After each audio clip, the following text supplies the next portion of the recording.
Folk సాంగ్స్లో love failure songs అంటే బాగా గుర్తొచ్చేది నవ సందీప్ గారు. ఇప్పుడు మన స్టూడియోలో ఉన్నారు. తనతో మాట్లాడి మరిన్ని విషయాలు తెలుసుకుందాం. హాయ్ అండి. హాయ్ అండి. ఎలా ఉన్నారు? బాగున్నానండి. ఇంటర్వ్యూ స్టార్ట్ చేసే ముందుగా మీకు బాగా ఫేమస్ తీసుకొచ్చినటువంటి లవ్ ఫెయిల్యూర్ సాంగ్తో స్టార్ట్ చేద్దాము. Love failure song.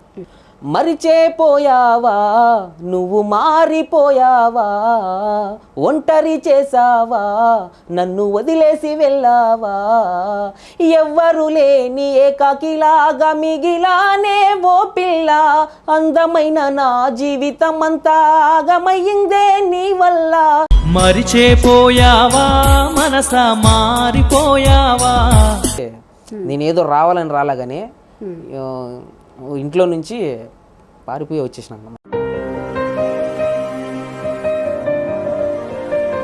1 year దాకా మా అమ్మకి కానీ మా నాన్నకి కానీ మా ఫ్యామిలీకి కానీ అసలు కాంటాక్ట్లోనే లేను. ఓకే, ఎంతవరకు చదువుకున్నారు? నాది వచ్చేసి ఇంటర్మీడియట్ అయిపోయిందండి. ఓకే, కాకపోతే 10th లోనే లవ్ ఫెయిల్.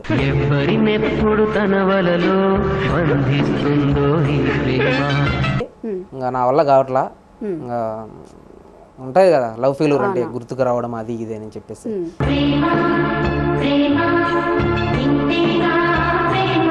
లైఫ్ ఆ 2 months ఏమో బాగా హాస్టల్ ఫీజు కూడా కట్టడం చేత కాకపోతే మీ ఫ్రెండ్ ఒక అతను తీసుకెళ్లి రూమ్ లో పెట్టుకున్నారని చెప్పేసి. అవును, అతని పేరు వచ్చేసి తరుణ్ అని చెప్పేసి ఇప్పుడు ఇన్ఫ్లుయెన్సర్గా ఉన్నాడు. అతను అప్పుడు నన్ను బాగా సపోర్ట్ చేశాడండి. తన రూమ్లోకి తీసుకెళ్ళిపోయి అప్పట్లో ఆయన ఏదో కాస్ట్యూమర్గా ఒక సీరియల్కి కాస్ట్యూమర్గా చేసేటోడు. అతనికి వచ్చేదే 2000 ఎంతనో వస్తాయి పర్ డే. అందులో డైలీ నాకు 1000 రూపీస్ ఇచ్చేటోడు.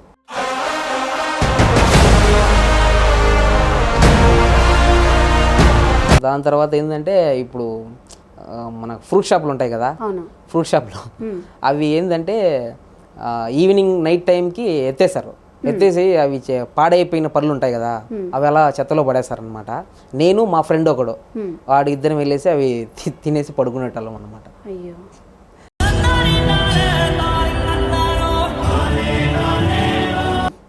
నైట్ టైం పగులంతా ఎక్కడో ఒకసారి తిరిగేది. నైట్ టైము మామూలుగా దొంగతనంగా రూమ్లోకి వెళ్ళిపోయేసేది. ఆ బెడ్షీట్లు అన్నీ తీసుకునేది, వచ్చేసి అక్కడ కొత్తగా కడుతున్నారు అప్పుడు మెట్రో, ఆ మెట్రో కింద పడుకునేసేది. నేను అలాగే నా ఫ్రెండు వాళ్ళ ఫ్రెండు ముగ్గురం.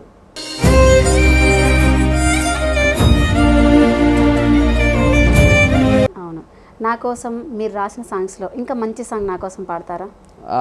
రీసెంట్గా ఒకటి చేసామన్నమాట సాంగ్. అంటే రికార్డింగ్ అయిపోయింది, ఇంకా షూట్ అవ్వలే. రాతలో లేని రాధమ్మ సాంగ్ పేరు. అది ఎలా ఉంటుందంటే, ప్రియమైన ప్రియురాలికి ప్రేమతో రాసిన ప్రేమలేక, స్వయమైన చేతులతో ముక్కలుగా చింపిందే మనసులేక, నువ్వు ఊర్వశివని కాదే నిన్ను ప్రేమించింది, నువ్వు దేవతవని కాదే నిన్ను పూజించింది. బాగుండాలమ్మా నువ్వు ఎవరితో ఉన్నా.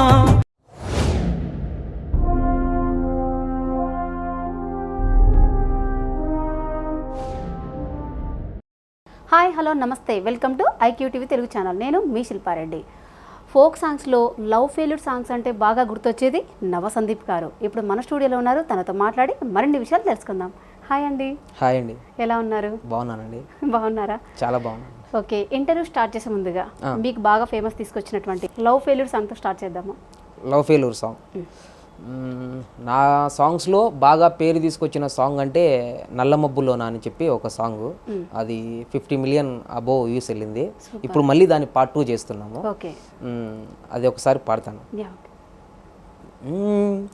మరిచేపోయావా నువ్వు, మారిపోయావా, ఒంటరి చేసావా, నన్ను వదిలేసి వెళ్ళావా, ఎవ్వరు లేని ఏకాకిలాగా మిగిలానే ఓ పిల్ల, అందమైన నా జీవితం అంతా ఆగమయ్యిందే నీ వల్ల, ఉలుకులేని పలుకులేని మూగవాడినే, నీ ప్రేమలో నమునిగి నేను మోసపోతినే, కనులు 2 ఉన్నా నేను గుడ్డివాడినే, నీ మనసులోని విషాన్ని చూడలేకపోతినే మరిచేపోయావా నువ్వు మారిపోయావా ఒంటరి చేసావా నన్ను వదిలేసి వెళ్ళావా నీవేలు పట్టుకొని రేయంత పగలంతా రికాళ్ళు వరిగేలా వెనకే తిరిగానే నీ నీడ చూసుకొని ఇలలోన కలలోన నా తోడు నువ్వంటూ ఎంతో మురిసానే నన్నేమి చేసావో ఏ చోట నేనున్న నీ జ్ఞాపకాలే మనసంతా కన్నీటి సంద్రంలో కరిగిపోతూ ఉన్న కనికరించరాదే కూసంతా నల్ల మబ్బుల్లోన తెల్లంగా మెరిసేటి సందా మామా నా గుండెకు తగిలిన గాయానికే మందు చెప్పిపోవమ్మా ఇలా ఉంటుందండి సరిగ్గా సూపర్ అండి, చాలా బాగుంది. నాకు తెలిసి చాలా డీప్గా లవ్ ఫెయిల్యూర్ అయితేనే ఈ విధంగా పాడగలరు. అవునండి. అంటే కానీ బేసిక్లీ ఏంటంటే రైటర్ కదండి, అంటే కామెడీ స్కిట్లు రాస్తూ ఉంటాము, అలాగే ఏదైనా వెబ్ సిరీస్లు అలాంటివి రాస్తూ ఉంటాను. అందువల్ల ఈ సాంగ్స్ కూడా నాకేంటంటే చిన్నప్పటి నుంచి బాగా ఇంట్రెస్ట్ అనమాట. సాంగ్స్ రాయడం కానీ పాడడం కానీ. ఫస్ట్ పాడడం ఇంట్రెస్ట్, హైదరాబాద్కి వచ్చిన తర్వాత రాయడం అలవాటు చేసుకొని అది ఎక్కువ అయిపోయిందండి. ఓకే, హైదరాబాద్కి రావడానికి గల కారణం ఏంటి అంటే యాక్చువల్గా మీ ప్రాపర్ వచ్చేసి కడప. అవునండి. సో కడపలో ఒక లవ్ ఫెయిల్యూర్ అయ్యి అక్కడ నుంచి ఓకే ఇంకా హైదరాబాద్కి వచ్చి సెటిల్ అయిపోదామని చెప్పేసి అనుకున్నారు, అంతేనా? అంటే కొంచెం తెలుసుకున్నారు కానీ యాక్చువల్గా జరిగింది ఇది వేరే అండి. కొన్ని సిచ్యువేషన్స్ వల్ల నేను ఊర్లో ప్రాబ్లం అయిపోయి మా నాన్న నన్ను తిట్టేవాడు అనమాట. నాకు ఇంటికి బ్యాడ్ నేమ్ తీసుకొచ్చినావు, ఎందుకురా నువ్వు అట్లా ఇట్లా అని చెప్పేసి తిడతా ఉంటే ఇంకా ఎందుకురా ఇంత చేసినాము, ఊర్లో ఉంటే గలీజ్ అయిపోతామని చెప్పేసి నేనేదో రావాలని రాలాగానే ఇంట్లో నుంచి పారిపోయి వచ్చేసినాను అనమాట హైదరాబాద్. ఓకే, మరి అమ్మ నాన్న తెలిసిన తర్వాత అసలు నేను 1 year దాకా మా అమ్మకి కానీ మా నాన్నకి కానీ మా ఫ్యామిలీకి కానీ అసలు కాంటాక్ట్లోనే లేను. ఓకే, మరి ఎలా, మరి ఎప్పుడు కూడా బాధపడలేదు అది అంటే ఎలా? అసలు నాకు ఫోన్ కూడా చేయలేదు నేను ఇంటికి. కాకపోతే ఒక్కసారి మా టీవీలో బ్రహ్మానందం గారిది షో వచ్చిందనమాట, the great Telugu laughter challenge అని చెప్పేసి మా టీవీలో. అప్పుడు దానికి సెలెక్ట్ అయ్యి నేను ఫస్ట్ టైం టీవీలో కనిపించిందంటే ఆ షోనే. ఓకే, అప్పుడు టీవీలో మా అమ్మ నాన్న చూసి వీడు ఉన్నాడు రా, బతికే ఉన్నాడు రా వీడు ఓకే అని చెప్పేసి 1 year తర్వాత అనుకున్నారు. దాని తర్వాత కూడా నేను టీవీలో కనిపించిన తర్వాత ఫస్ట్ టైం నేను ఇంటికి వెళ్ళిన. అప్పుడు 1 year తర్వాత ఇంటికి వెళ్ళిన తర్వాత రెస్పాన్స్ మామూలుగా లేదు అసలు. మనోడు టీవీలో కనిపించినామంటే మామూలుగా ఉండదు కదా రెస్పాన్స్. ఇక అమ్మ నాన్న ఏం చేస్తుంటారు? అమ్మ నాన్న వచ్చేసి మామూలుగా వీధి నాటకాలు వేస్తారండి. ఓకే, అంటే కళాకారుడు, మామూలుగా డ్రామాలు అవి ఉంటాయి కదా ఊర్లో విలేజెస్లో, అవి చేస్తూ ఉంటాడు. అమ్మ ఇంకా హౌస్ వైఫ్. ఓకే, ఎంతమంది సిబ్లింగ్స్? మేమా 3 members అండి. ఓకే, అన్న ఉన్నాడు, తమ్ముడు ఉన్నాడు, నేను. ఓకే, ఎంతవరకు చదువుకున్నారు? నాది వచ్చేసి ఇంటర్మీడియట్ అయిపోయిందండి. ఓకే, కాకపోతే 10th love fail. Okay, 10th love failure. So అక్కడ నుంచి ఇక్కడికి వచ్చేసారు ఇక హైదరాబాద్కి? అవును. అంటే 10th అయిపోయిన తర్వాత 10th అయిపోయిన తర్వాత ఇంటర్లో జాయిన్ అయినా. ఇంటర్లో జాయిన్ అయిన తర్వాత ఇంకా ఫస్ట్ ఇయర్ అయిపోయింది. ఇంకా నా వల్ల కావట్లా. ఇంకా ఉంటుంది కదా లవ్ ఫెయిల్యూర్ అంటే గుర్తుకు రావడం అది ఇది అని చెప్పేసి ఇంకా అంటే ఇంటర్మీడియట్ కూడా దాదాపు 2 subjects ఏమో ఫెయిల్ అయిపోయినా. అందువల్ల నేను మళ్ళీ సప్లిమెంటరీ కట్టి రాసినాను. అయితే అప్పుడు ఫెయిల్ అయిన తర్వాత నేను హైదరాబాద్కి వచ్చేసాను. ఓకే, మరి హైదరాబాద్ ఎవరైనా ఉన్నారు అప్పుడు రిలేటివ్స్? మరి అప్పుడు ఎవ్వరు లేరు. నేను అప్పుడు డైరెక్ట్ ఏదో టీవీలో యాడ్ వచ్చింది, స్టార్ యాక్టింగ్ స్టూడియో, మిమ్మల్ని యాక్టర్లుగా తీర్చిదిద్దే బాధ్యత మేము తీసుకుంటాం, ఓకే మా స్టూడియోకి రండి అని చెప్పేసి 20,000 వరకు పే చేసి మోసపోయినానని కూడా తెలిసింది. అవును. ఓకే, అప్పుడు అలా మరి ఆ పేమెంట్ ఎలా వచ్చింది? ఆ 20,000 మీకు అక్కడ కట్టడానికి అమ్మ నాన్న ఇవ్వలేదు, చెప్పకుండా వచ్చేసారు కదా? నేను అప్పుడు మా అమ్మకి తెలియకుండా ఇంట్లో తీసేసుకున్నా, బీరువాల నుంచి అమౌంట్ తీసుకొని వచ్చేసిన. ఓకే, అట్లా జరిగింది. దాని తర్వాత ఆ అమౌంట్ మొత్తం ఇక్కడ పే చేసేసి ఒక 15,000 స్టార్ యాక్టింగ్ స్టూడియో అని ఒకటి ఉండేది, దాంట్లో పే చేసేసి ఇంకా మిగతా 5,000 ఉంటుంది కదా, అది ఒక 2 months హాస్టల్ కట్టుకున్నాను. దాని తర్వాత ఇంకా చాలా కష్టం అయిపోయింది లైఫ్. ఆ 2 months ఏమో బాగా హాస్టల్ ఫీజు కూడా కట్టడం చేత కాకపోతే మీ ఫ్రెండ్ ఒక అతను తీసుకెళ్లి రూమ్ లో పెట్టుకున్నారని చెప్పేసి. అవును, అతని పేరు వచ్చేసి తరుణ్ అని చెప్పేసి ఇప్పుడు ఇన్ఫ్లుయెన్సర్గా ఉన్నాడు. అతను అప్పుడు నన్ను బాగా సపోర్ట్ చేశాడండి. తన రూమ్లోకి తీసుకెళ్ళిపోయి అప్పట్లో ఆయన ఏదో కాస్ట్యూమర్గా ఒక సీరియల్కి కాస్ట్యూమర్గా చేసేటోడు. అతనికి వచ్చేదే 2,000 ఎంతనో వస్తాయి పర్ డే, అందులో డైలీ నాకు 1,000 రూపీస్ ఇచ్చేటోడు. ఓకే. ఖర్చులు పెట్టుకో అట్లా ఇట్లా అని చెప్పి అట్లా బాగా సపోర్ట్ చేసి బాగా నన్ను చూసుకున్నాడు. దాని తర్వాత నాకు పటాస్ ఆడిషన్స్ పడటము, పటాస్లో అవకాశం రావడము, అక్కడ నాకు సద్దాం అన్న పరిచయం అవ్వడము, అక్కడ నుంచి నాకు సద్దాం అన్నతో జర్నీ స్టార్ట్ అయింది. ఓకే. మరి సద్దాం అన్న టీంలో ఎక్కువ చేస్తారు కదా మీరు? అవునండి. సో టీం మెంబర్స్ మీకు ఎలా అనిపించేది మన సద్దాం గారితో ర్యాపో? చాలా బాగుంటారండి, చాలా కామెడీగా ఉంటారు. అంటే ఏదో మనం టీం లీడర్తో చేస్తున్నామన్న ఫీలింగ్ అయితే అస్సలు ఉండదు. ఏదో మన అన్న, మన ఫ్రెండు అని చెప్పేసి ఈ రిలేషనే ఎక్కువ ఉంటుంది మా మధ్య. నాకు ఎక్కువ అంటే నేను అన్న మాదిరి ఫీల్ అవుతా ఆయన్ని. ఆయన అయితే చాలా బాగా చూసుకుంటారండి. ఓకే. అంటే టీంలో వర్క్ చేసేవారు కదా జబర్దస్త్లో అలాగే పటాస్లో ఇలా, సో పేమెంట్ ఇచ్చేవారు? ఇస్తారండి. అంటే నాకు తెలిసి విన్నా అనమాట, అది ఎంతవరకు నిజమో తెలియదు. సో కొంతమంది పేమెంట్ కూడా ఇవ్వరు అని టాక్ అనమాట. అది మనకు తెలియదండి. మా వరకు అయితే పేమెంట్లు అయితే ఇచ్చేస్తారండి. అన్న సద్దాం అన్న పేమెంట్లు అయితే ఇచ్చేస్తాడు మా వరకు. బట్ కానీ సద్దాం అన్న టీంలో వచ్చేసి ఎలా ఉంటుంది అంటే టోటల్గా మెయిన్ లీడ్గా ఇంకా అతనే ఉంటాడు, అతనిదే ఎక్కువ స్కోప్ ఉండేటట్టు చూసుకుంటారని చెప్పేసి ఒక టాక్ అనమాట. అది ఎంతవరకు నిజమంటారు? అట్లేం ఉండదండి, అట్లేం ఉండదు. ప్రతి ఒక్కరికి స్కోప్ ఉంటుంది స్కిట్లో. అసలు నేను ఎక్కడైనా పోతుంటే అన్న నువ్వు సద్దాం అన్న స్కిట్లో చేస్తావు కదా అని చెప్పి నన్ను అడుగుతారు. ఆయనకే స్కోప్ ఉంటే ఆయన్నే గుర్తుపట్టాలి కదా, మళ్ళీ ఎవరిని గుర్తుపట్టకూడదుగా. నన్ను ఎందుకు గుర్తుపడతారు అలాంటప్పుడు? ఓకే. ఇండస్ట్రీలోకి రావాలి అంటే అంత ఈజీ కాదు. అసలు మీరు పడ్డ కష్టాలు ఏంటి? నేను పడ్డ కష్టాలా అంటే స్టార్టింగ్లో చాలా స్ట్రగుల్స్ ఫేస్ చేసిన. అంటే తినడానికి ఫుడ్ లేక, ఉండడానికి రూమ్ లేక. అమీర్పేట్లో అప్పుడు నేను స్టార్టింగ్ వచ్చినప్పుడు అమీర్పేట్లో దిగాను. అక్కడ నుంచి హాస్టల్కి వెళ్ళిన 2 months అయితే బాగా గడిచిపోయింది. ఎందుకంటే 2 months మనం పే చేసేసినాం ఆల్రెడీ. అందువల్ల 2 months ఫుడ్ బెడ్ అంతా హాస్టల్లో బాగా జరిపింది. దాని తర్వాత 2 months తర్వాత చాలా కష్టం అయిపోయింది. అంటే చేతిలో ఏం డబ్బు లేకపోవడము అట్లా చెప్పేసి ఇంకా డబ్బుల కోసం ఏదో ఒక పని చేయాలి కదా. అప్పట్లో సెట్ వర్క్ వెళ్ళేటోన్ని, క్యాటరింగ్కి వెళ్ళేటోన్ని. దాని తర్వాత అవి కూడా ఒక రోజు దొరికితే ఒక రోజు ఉండేటివి కాదనమాట. దాని తర్వాత ఏంటంటే ఇప్పుడు మన ఫ్రూట్ షాపులు ఉంటాయి కదా, ఫ్రూట్ షాప్లో అవి ఏంటంటే ఈవినింగ్ నైట్ టైంకి ఎత్తేసి అవి పాడైపోయిన పళ్ళు ఉంటాయి కదా, అవి అలా చెత్తలో పడేస్తారనమాట. నేను మా ఫ్రెండ్ ఒకడు వాడు ఇద్దరం వెళ్ళేసి అవి తినేసి పడుకునేటోళ్ళం అనమాట. అలాంటి రోజులు కూడా ఉన్నాయి. దాని తర్వాత రూమ్ లేకుండా రూమ్లో ఉన్నా, కాకపోతే రూమ్కు హాస్టల్ నుంచి రూమ్కి అయితే వచ్చేసిన. అమీర్పేట నుండి కృష్ణానగర్కి వచ్చిన రూమ్కి. అక్కడికి వచ్చిన తర్వాత ఒక రూమ్లో ఉన్నా. ఆ అన్న వచ్చేసి ఆ ఓనర్ అన్న పొలిటికల్ లీడర్ అన్నమాట.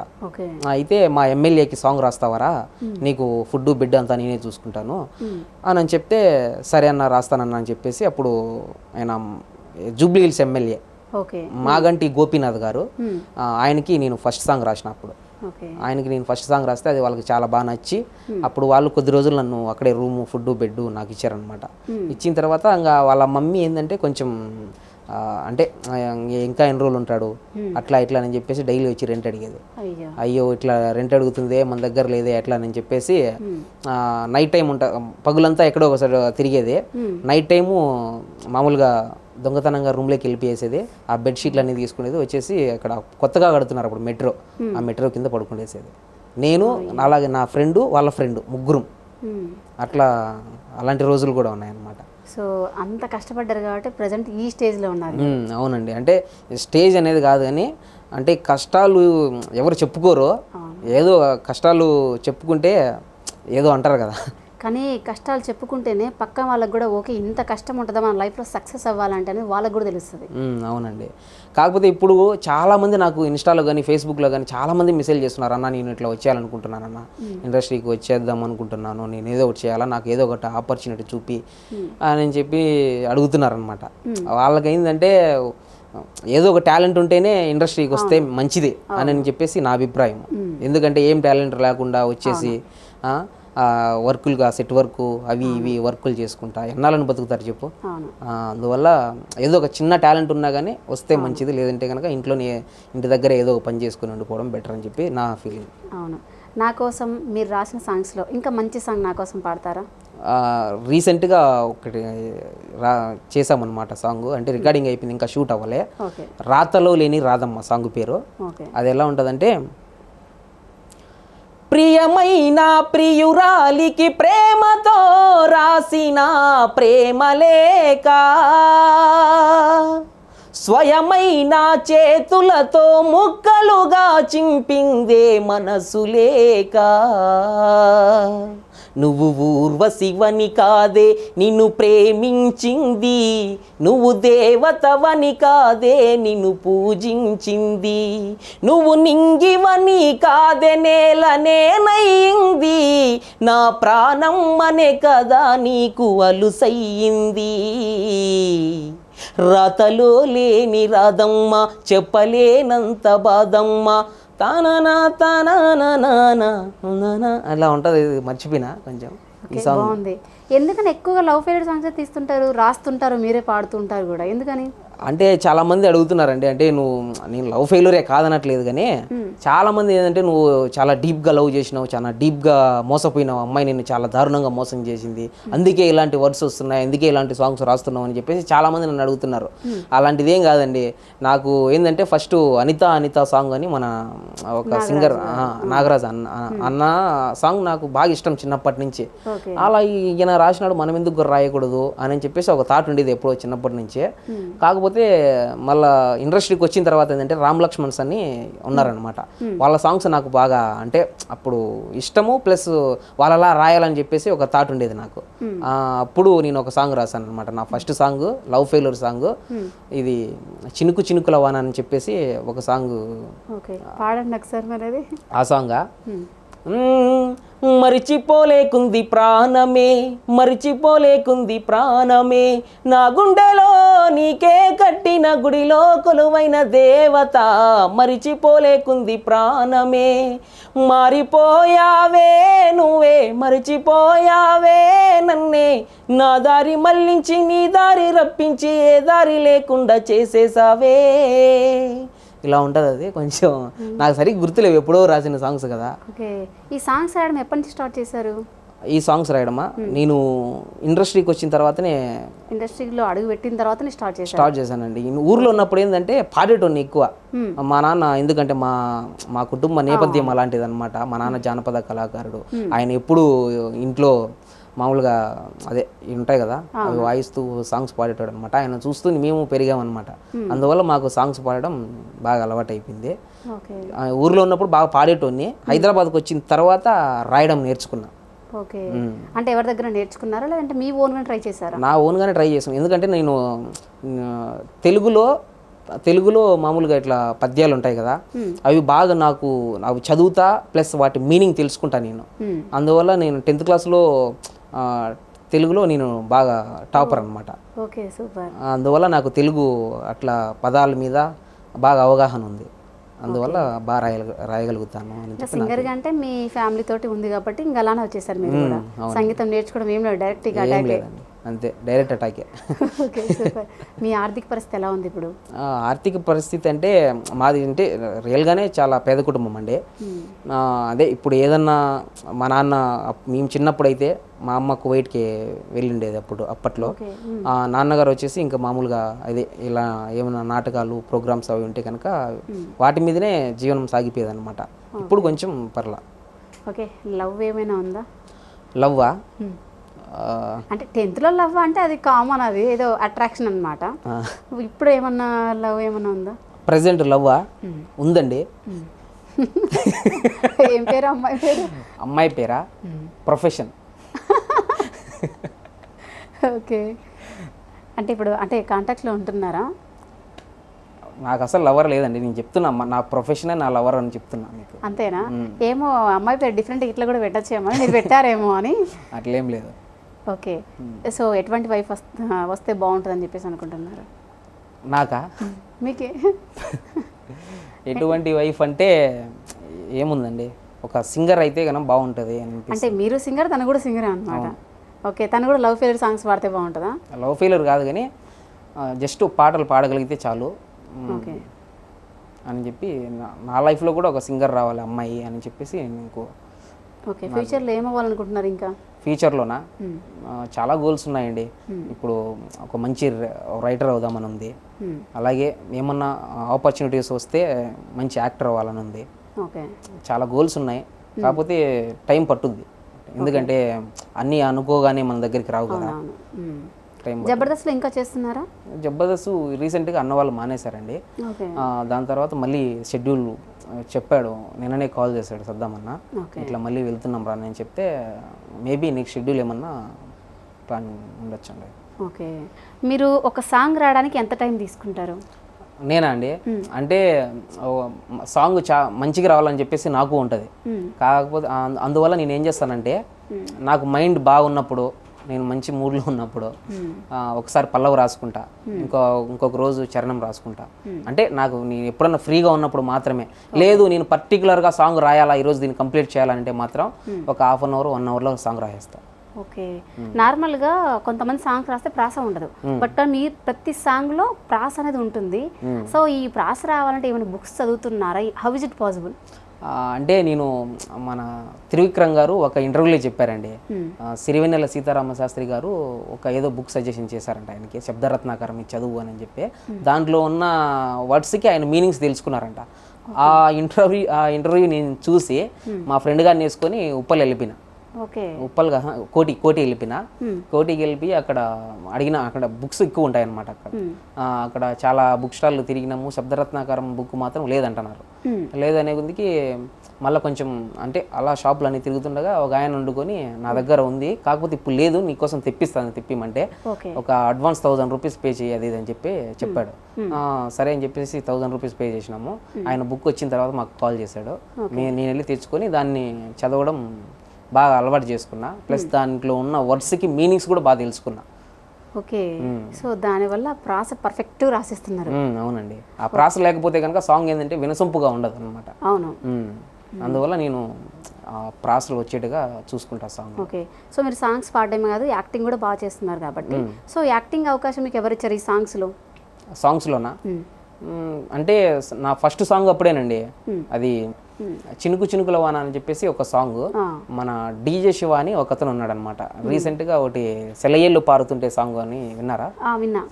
ఆ పాట చేసిన అతనికి అప్పట్లో ఛానల్ ఉండేదన్నమాట, అంటే చిన్న ఛానల్ ఉండేది. అప్పుడు అతను ఇట్లా నాకు ఎవరన్నా సింగర్స్ ఉన్నా కావాలి అది ఇది అని చెప్తే నేను అది చూసి వెళ్ళి, నా దగ్గర ఒక సాంగ్ ఉంది బ్రో చేద్దామని అంటే, ఏదో ఒకసారి వినిపి అన్నాడు అనమాట. వినిపిగానే ఆయనకు బాగా విపరీతంగా నచ్చేసింది. నచ్చేసి ఇంకా ఇమ్మీడియట్లీ సాంగ్ రికార్డింగ్కి వెళ్ళిపోయినాము. ఇంకా దాంట్లో హీరోగా కూడా నువ్వే చేరానని చెప్పేసి నన్నే పెట్టేశాడు అనమాట. ఇంకా అది నా ఫస్ట్ సాంగ్ ద్వారా. దాని తర్వాత వచ్చిన నల్లమబ్బులోన, దాని తర్వాత వచ్చిన గువా గోరింక అనే ఒక సాంగ్, దాని తర్వాత గుండె గోదావరిలో అనే ఒక సాంగ్, దాని తర్వాత మిలమిల మెరిసేటి తార. మిలమిల మెరిసేటి తార అంటే నాకు చాలా ఇష్టం అండి. మాకోసం ఒకసారి పాట పాడతారా, వినిపిస్తారా? అది పల్లవి గుర్తులేదండి, చరణం నుంచి పాడతాను. మిలమిల మెరిసేటి తారక, నా గుండెల్లో నీ రూపు మల్లిక, తీరదే నా జన్మ కోరిక, నువ్వు నన్ను వీడిపోతే గోపిక, ఎదలో నా ఈ బాధ తీరక, నేను రాలిపోతున్నానే పువ్వుగా, మిగిలి ఉన్నా నేను రాయిగా, నువ్వు ఏడ ఉన్నా గాని రాయిక, ఏడిపించకే ఏడిపించకే పిల్ల నన్నే ఏడిపించకే, బాధ పెట్టకే నన్నే ఇలా బాధ పెట్టకే, బరువే తెలియని వాడిని నాకి గుండె బరువు ఎందుకమ్మా, అలకమాని సిన్ని సిలకలాగా నన్ను చేరుకోయే కోయిలమ్మా, మిలమిల మెరిసేటి తారక, నా గుండెల్లో నీ రూపు మల్లిక, తీరదే నా జన్మ కోరిక, నువ్వు నన్ను వీడిపోతే గోపిక, సావుకారినే కాకపోతేనే, కారులు బారులు పబ్బులు తిప్పి నీ మన్నన పొందుటకై పేదవాడిలా మిగిలి ఉంటినే, పూరి గుడిసెలాంటి నా గుండెలో నిన్ను మారానిలా పెట్టి చూచుటకై, ఎదపైన నీ పేరు పడసినప్పుడు రానే రాలేదమ్మ కన్నీళ్ళెప్పుడు, నువ్వు కొట్టినాక కళ్ళు ఇప్పుడు సంద్రాన్ని తలపించనే, గలగల మోగేటి గాజులు నీకెందుకే అంతటి ఫోజులు, తీరాయ నాతోటి మోజులు నీకు గుర్తులేవా నాటి రోజులు, వయ్యారి బామా ఓ కంట చూడమ్మా, నా సందమామ బంగారు బొమ్మ నాతోని లేదమ్మా, మిలమిల మెరిసేటి తారక, నా గుండెల్లో నీ రూపు మల్లిక, ఈరదే నా జన్మ కోరిక నువ్వు నన్ను వీడిపోతే గోపిక